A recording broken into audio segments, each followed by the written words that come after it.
মাননীয় ধর্মমন্ত্রী মহোদয়ের কাছে সদয় জানতে চাচ্ছি, বর্তমান অর্থ বছরে মসজিদ এবং মন্দিরের জন্য যে টাকা বরাদ্দ দেওয়া হয়েছিল 2.5 লক্ষ এবং 50,000 টাকা, মন্দিরের জন্য 50,000 টাকা আর মসজিদের জন্য 2.5 লক্ষ টাকা, উনি প্রত্যেকটি ফর্মে ব্যাংকের নাম, অ্যাকাউন্ট নাম্বার, রাউডিং নাম্বার সমস্ত কিছু নিয়েছিলেন।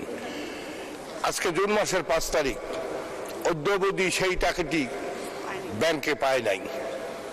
আমি গতকালকেও সবার কাছে জেনে এসেছি, আমি মন্ত্রী মহোদয়ের সাথে কয়েকদিন কথা বলেছি, উনি বলছেন যে না, টাকা চলে গেছে, টাকা চলে গেছে। আগে এই টাকাটা যেত ইউনোর কাছে, চেক যেত, ইউনো আমাদেরকে অবহিত করে মসজিদ অ্যাকাউন্টে জমার ব্যবস্থা করে দিত। এবার কোন কারচুপির মাধ্যমে আমার এলাকা সহ আমার মনে হয় সারা বাংলাদেশে কোনো জায়গায়